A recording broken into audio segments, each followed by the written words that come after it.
Welcome, Coaches Roundtable. I'm Ed Codi. Welcome our guest, Pittsburgh Post-Gazette sports writer and Steeler insider, Ray Fittipaldo. Ray, let's start off with the blockbuster trade. Last year, Omar Khan, I gave him an F for how he bungled the receiving core. I'm going to give him an A here to start off with securing the rights to DK Metcalf and signed to a record Steeler deal. I never expected that. 3 years, what, 150 million for 3 years or something like that? Five years. Yeah. 5 years, I'm sorry. So your thoughts on the trade? Yeah, listen, I think Omar Khan was motivated to get one done this year because he had so many problems last year closing the deal. I think everyone remembers, being in on Brandon Ayuk until the end. He decides to go back to the 49ers, and the Steelers never really, had that other receiving threat opposite George Pickens. So I think Omar wanted to get it done, this year. And I think Metcalf is a really good player. The question I have now, Ed, is do you keep George Pickens? Or is George Pickens going to be trade bait? Listen, if they keep him, you got two of the most talented, deep threats in the NFL on your roster. And you could fill in the middle of the field with Pat Freiermuth, Roman Wilson, and Calvin Austin. That's a pretty good, core of receivers and tight ends. I'm not convinced they're going to keep him, though. We could see a deal for Pickens sometime this spring, anytime up until draft day. So I think there's still probably another shoe to drop here before we know really what's going to happen with that receivers room in 2025. Well, let's go to the $100 million question. Who's going to be throwing the ball to Metcalf? Fields is signed with the Jets, 2 years, $40 million. There's not much talk about Wilson. I don't think he's staying. Yeah. Do the Steelers want a 41, 42-year-old Aaron Rodgers? And I'm going to say this to you. Last year, when Wilson had that huge game, 500 yards passing against the Bengals, where he changed a lot of plays at the line of scrimmage, and then Tomlin cracked down, told Arthur Smith, he runs the play you call. Aaron Rodgers is his own offensive coordinator. Yeah. How's this going to work? Yeah, I mean, listen, you would think if it's Aaron Rodgers, Arthur Smith and Mike Tomlin are going to have to allow him to play to his strengths. If you look at what the Jets did last season, I know they were behind in a lot of games, so they were probably passing more than they wanted to. But they threw the ball 64% of the time. I think that was the third or fourth highest pass run ratio rate in the league last season. Aaron Rodgers threw the ball, attempted 584 passes. That's the third most passes of his career. Now, you compare that to what the Steelers did. Steelers only tried to pass 321 times. So, there's just a huge difference in how I think the Steelers offense would look with Aaron Rodgers. I mean, listen, Ed, any offense is going to benefit from a strong running game. The Steelers want to have a strong running game. But if Aaron Rodgers is the guy, you're going to play to his strengths, and I think you're going to have to open it up and pass a little bit more. You think they're going to let him change plays at the line of scrimmage a lot like Ben Roethlisberger did? Yeah, I mean, listen, Arthur Smith, he was asked about that many times last year, and his response always was, in today's NFL, he claims he's not the only one. In today's NFL, there aren't a lot of quarterbacks who are allowed to check into different plays at the line of scrimmage. Now, they will have maybe 2 or 3 plays that you could check to, but no quarterbacks apparently are allowed just to look at the defense and come up with their own plays. I guess that's a bygone era in the NFL, even though Ben Roethlisberger did it a couple of years ago. So I think I wrote about this earlier, last fall, when the Steelers were going through those issues. It's almost like Smith and Tomlin micromanage that situation. If they would have given Wilson a little bit more freedom, maybe they would have had a little bit more success late in the season, but obviously that never came to pass. Well, they lose cornerback Jackson. He goes to the Chargers. Then they sign Darius Slay. Is that a pretty even exchange there? Yeah, I mean, listen, Jackson, 5 interceptions, I think. He had some health problems at the end of the year with the back issues, so maybe they weren't enthused about bringing him back. To me, with Darius Slay, you're going down that same road you went down with Patrick Peterson a couple of years ago. and that didn't necessarily work out for the Steelers. Peterson was well past his prime. Darius Slay is 34 years old. I think he went on the record a few weeks ago and said he wants to play one more season. So we'll see what he has left in the tank. I do think that move probably signals that the Steelers do have some faith in a guy like Corey Trice. The only issue with Corey Trice is he's only been able to play in 6 games in his first 2 NFL seasons because of injury. So if Trice proves he can be healthy, maybe he supplants Slay as a starter at some point during the season. But obviously, Trice has to prove that he can stay healthy. Right. Looking at the trade, bringing in DK Metcalf, how does this change the Steelers' strategy, if at all, coming with the April draft? Well, in terms of the draft, no, you don't. Especially if they keep George Pickens, and we don't know the answer to that question yet. But if they keep George Pickens, there's really no need to draft a quarterback on the first 2 days of the draft. Not in the first, second, or third round. Maybe after that, if they really like a player, they could do it. Now, if George Pickens isn't part of the plans for 2025, then they'll make a trade, probably get a draft pick in return, and they'll probably address receiver, with that pick in the draft. So, like I said, a lot still has to be determined in the next month or so before the draft. But I think with the acquisition of Metcalf and the money they're paying him, I think receiver is now a little bit less of a concern as they prepare for the draft. Myles Garrett and Max Crosby signed record contracts. Yep. This is Watt's last year. He's 30 years of age. Let's play the what-if game. Let's say a team like the 49ers or maybe the Chargers who let Bosa go, they come along and they push a hard, interesting deal in front of the Steelers for Watt. Do you trade him for a number? I don't think the Steelers will. Whether I would do it or not is a different question. I might be tempted to listen to an offer, but I think every move they're making this offseason, Ed, going out and getting Metcalf, trying to find a starting quarterback who's going to improve their offense, that's all being done to maximize the final years of guys like TJ Watt and Cam Hayward, who are both, nearing the ends, of their career. So, obviously the Myles Garrett contract is going to factor into what they have to pay TJ Watt, but I will be careful to your viewers out there. Be careful with what the final numbers are in Garrett's contract. I know it says $40 million a year is what the number is, but I think only $123 million of that is guaranteed. So in the end, I think Watt's number is going to be well below $40 million, but we have to wait and see how Garrett's contract was structured before we exactly know that. I want to run a couple of quotes before you and get your opinion. This from Jarrett Bailey of the Sporting News regarding the Steelers' interest in quarterback Matthew Stafford. He says, I quote, "Don't blame Stafford. The shine on the Steelers has long been gone. This is a franchise stuck riding horseback when cars are on the road," end of quote. And then Ben Roethlisberger said, quote, "You can't just assume that everybody wants to play for the Steelers anymore like they used to," end of quote. Your comment on those two quotes? Well, I think that's what happens, Ed, when you don't win a playoff game in what is it now, 8 years? It's the longest playoff victory drought, since 1970, since the NFL-AFL merger. So I think that factors into it. And listen, Mike Tomlin is still a very well-respected coach within the NFL. But when you look at the offense that Mike Tomlin has put on the field, really since 2019 on, I mean, we're going on like 5 years now of offenses that just haven't been up to par with the rest of the NFL. Many years, they're among the league's lowest scoring teams. They seem to always be among the league's worst rushing teams.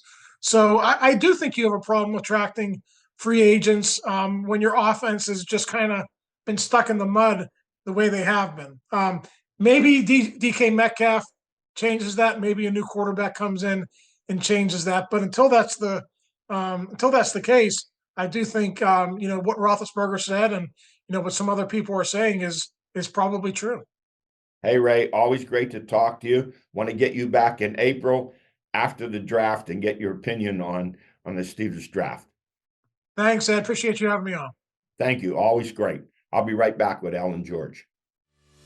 At Armstrong, our goal is delivering the best possible experience to our customers. We hold our work to high standards, and the safety of our employees, as well as the community, is essential. Our employees, business partners, and equipment are easily identifiable. We strive to be as unintrusive as possible, restoring public and private property to the way we found it. Because at Armstrong, it's not just about getting the job done. It's about doing it right and doing it safely. I'm back, joined to my right by the Swami George Abraham, to the left, the Tiger Albert Campman. Let's go to Spotlight. High school wrestling, PIAA boys wrestling in the finals. And Pitt recruit and junior Santino Sloboda from Butler, 127-pound class, finished third, picks up a bronze medal. For the season, he was 50-1, the best season in school wrestling history. He also has a WPIAL gold and a regional gold. Case Chop of Butler, 145-pound class, fifth place in a regional and a second round consolation loss. He finishes his career 138-42. In the 2A 145, Hudson Homan of Grove City got a silver medal. 107-pound class, Chase Karenbauer of Grove City picked up a bronze. And girls wrestling 2A 118-pound class, Brayley Ireland of Knox, sixth place PIAA. She had a gold in a regional championship. And Seneca Valley's Hannah Hornick, 170-pound class. She was third in the regionals, lost the first round to PIAA. And in swimming, WPIAL, the finals coming up here this week. 3A, North Allegheny girls won their 17th straight WPIAL championship. The NA boys won their third straight title and 11th in the last 14 years, their 19th swimming and diving championship. Gus Miller picked up a gold in the 100 butterfly. Luke Lamb of Mars, he picked up gold medals in the 50-yard freestyle and the 100 backstroke. He has 4 gold medals the last 2 years. Last year, he won both events while swimming for North Catholic. And in girls, Pitt recruit Gianna Lavarini, she picked up a gold medal in a 100-yard breaststroke and a bronze in the 200 medley. It's her second straight gold medal in 2A. Kim Schreckengoss of Freeport, she picked up a gold 100-yard butterfly and a silver in the individual 200 medley. And her sister, Casey Schreckengoss, she was fifth in the 100 freestyle. Molly Masella, a Grove City recruit, District 10 championship for Slippery Rock High School in the 100 butterfly and the 200 freestyle. And the basketball, first round PIAA boys 6A, Cumberland Valley 51, Newcastle 49. Kai Cox had 18 for the Hurricanes. They finished 21-5. Anything surprising here about that game or that score? No, was that Newcastle, right? Yeah, that's only surprised it was at home, but that team was very good. They played.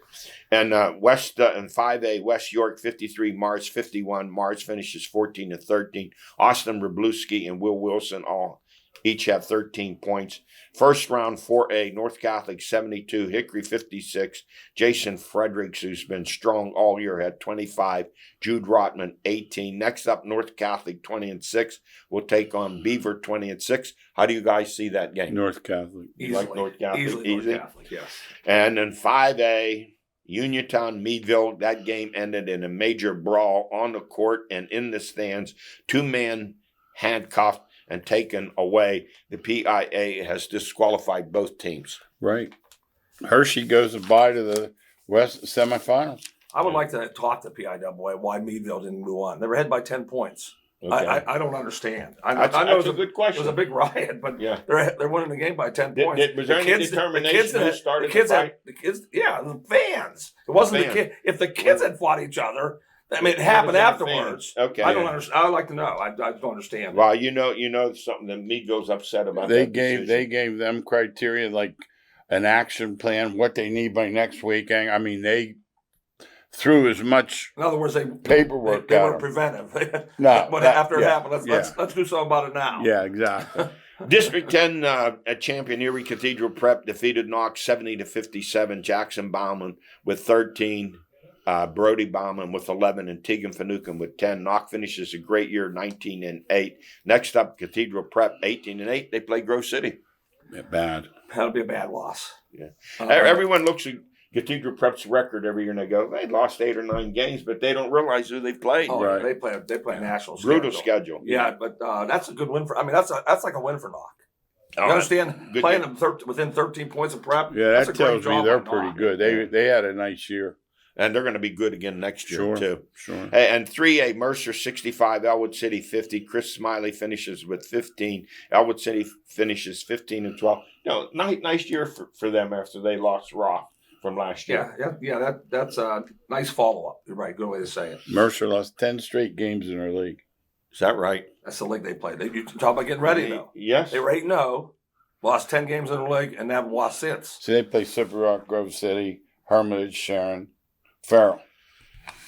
PIAA girls, 3A first round, Karn City 44, Elwood City 31, Naomi Vaneski 16, Savannah Prescott 12. Karn City also 3 straight District 9 championships when they beat Cranberry 50-32. Naomi Vaneski had 25. Next up for Karn City, 23-3, they take on District 6 champ Central Columbia. I don't know a lot about Central Columbia, but usually they have good teams coming out of there. Central Columbia is in 3, Yeah, not Karn 6. City girls, just a terrific season. Oh, yeah, again. I mean, Tremendous. yes. I mean, They do it every year, don't they? Every year. pretty every much. year. Yes, they do. In 4A, North Catholic 59, Penn Cambria 29, Brady Wayner with 13, Sam Ware with 12, and Sarah Lockery with 10. Next up for North Catholic 23-4, they take on Harbor Creek 22-4. Yeah. What do we see here? North Catholic? Yeah, they're tough. Yeah. They're tough. And then Al Oakland. and I saw their point guard play 2 years ago. We were taping our show at the Cubs. Yes. She was in there going into 9th grade, and she saw that floor as well as anyone I've seen. Oakland Catholic 80, Slippery Rock High School 29, Madison Romanovich 11, Slippery Rock High School 18-8. Just a great season under first year coach Jeff Steele, but they played a real powerhouse. No chance. Oakland Catholic, No right? chance. I talked to him the night before. And I told him, I said, just Hold the ball.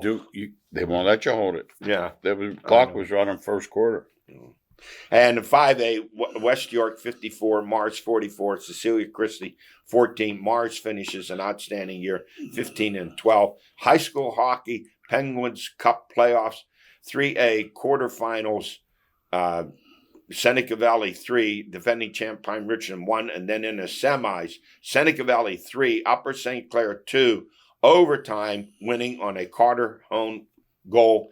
And in the other semifinal, South Fayette 4, North Allegheny 2. So Seneca Valley in the championship game. They have a great season, 17-5 going into this I championship. love playoff overtime hockey. It's my favorite. In NHL, I wait for that all the time. And I know that they had been pins and needles. Sudden death, right? Yeah, sudden death. Next goal is Yes. I'll be flipping by, and if I see they're in overtime, I stay. And in Class A, I didn't get the results yet on Mars and Chartiers Valley in that semifinal. Our stories of the week. NFL free agency starts off with a bang as the Steelers make a blockbuster trade with Seattle, sending them a number 2 pick for wide receiver DK Metcalf, 6'4", 235. He is a beast. In his 6 years, he's had 3 1,000-yard seasons. He's a 2-time Pro Bowl player. He's 27 years old, and he signs the most lucrative contract in Steeler history in 5 years, $150 million. Your thoughts on the trade, guys? Well, we said it on this show many times, Eddie, led by you, that they were weak at receiver. They had to get somebody to match up with the teams they play. So they have to take care of that. I still say they say their defense is good.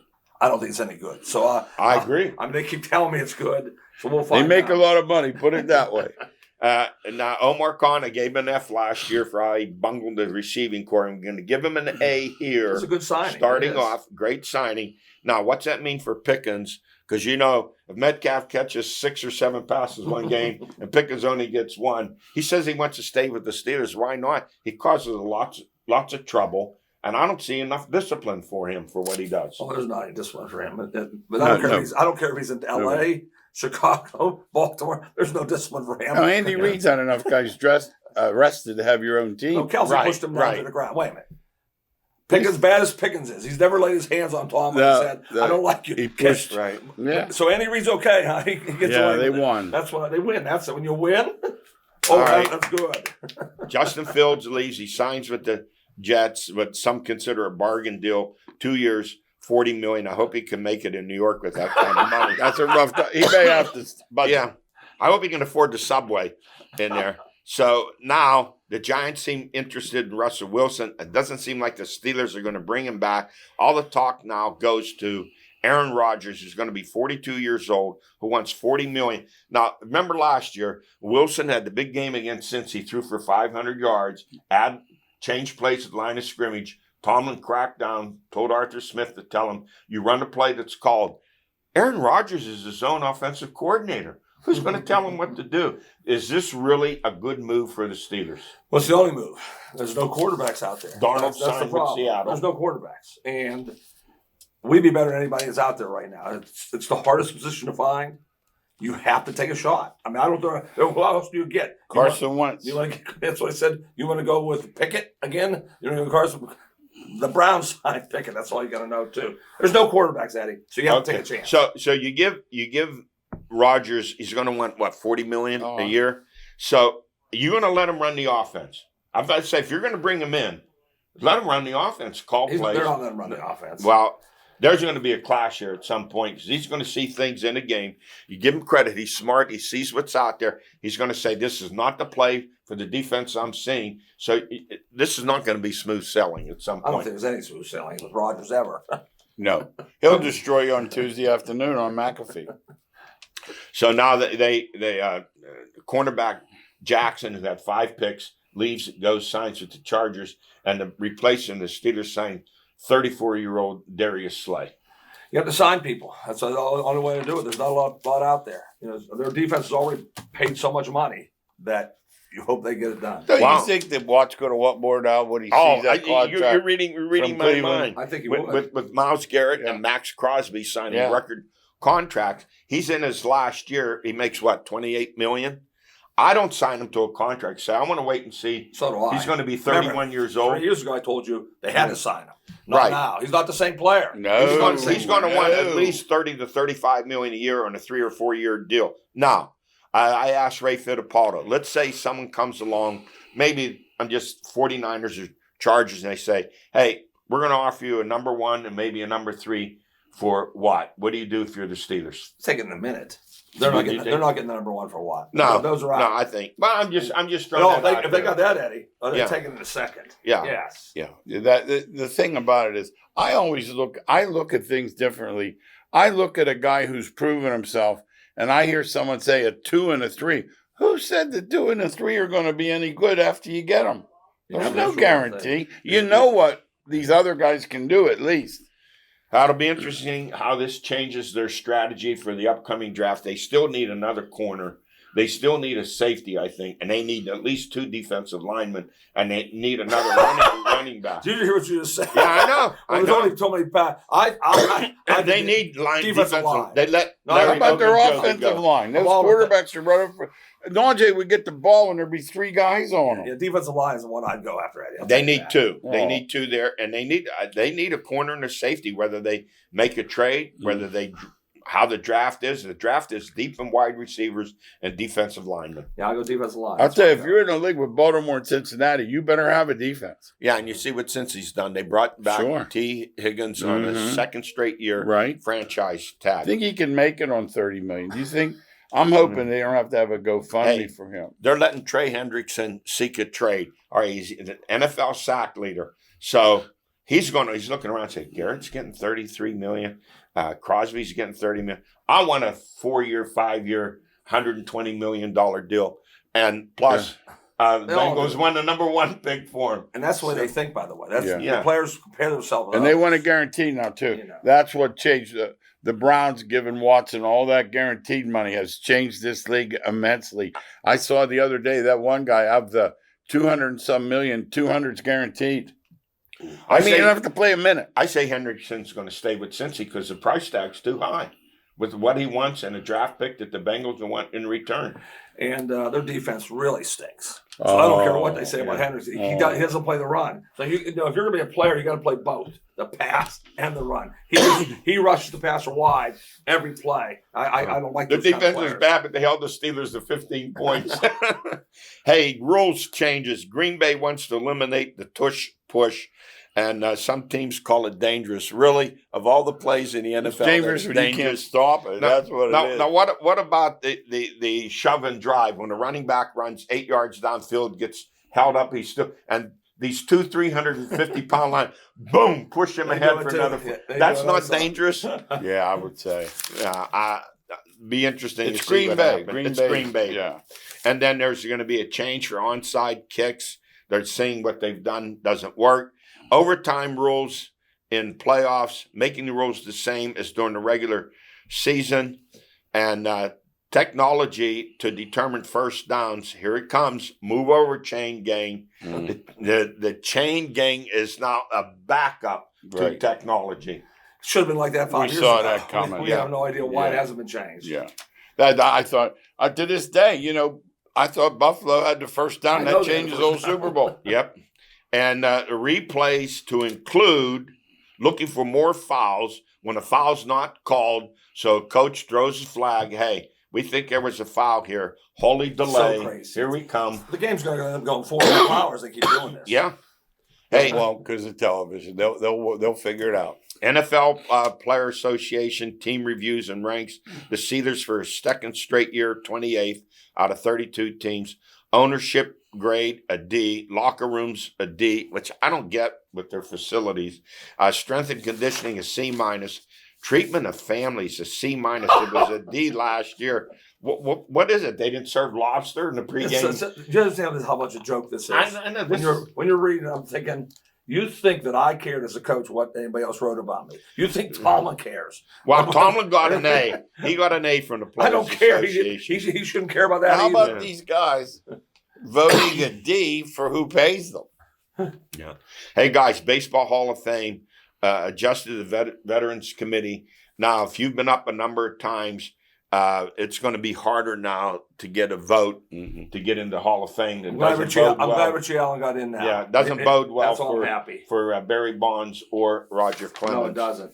And finally, in college basketball, we finished Slippery Rock lost 69-67 to IUP after they beat it twice during the regular season. They finished 15-14. Tough to do it 3 times in a row. Tough loss. Right? Rather lose by 100 than lose by 2. Yes. Hey, that's it for us. We're out of time. We'll see you in the next show.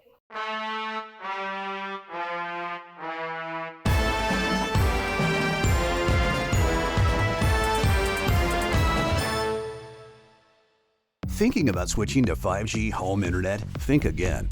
Unlike Zoom from Armstrong, 5G home internet is delivered by a cell tower. The further away you are, or the more devices connected to that tower, the slower your internet is. Cell phone providers also play favorites. When their networks get busy, calling and texting wins, and your home internet pays the price. Stick with Armstrong to get more data, more speed, and internet whenever you need it, not whenever they want. Armstrong, keeping you connected. The Armstrong Neighborhood Channel is your home for sports, community events, and award-winning shows from all of our Armstrong neighborhoods. Check your local listings or tune to Channel 100 to see what's happening in your backyard. Everything local lives on the Armstrong Neighborhood Channel.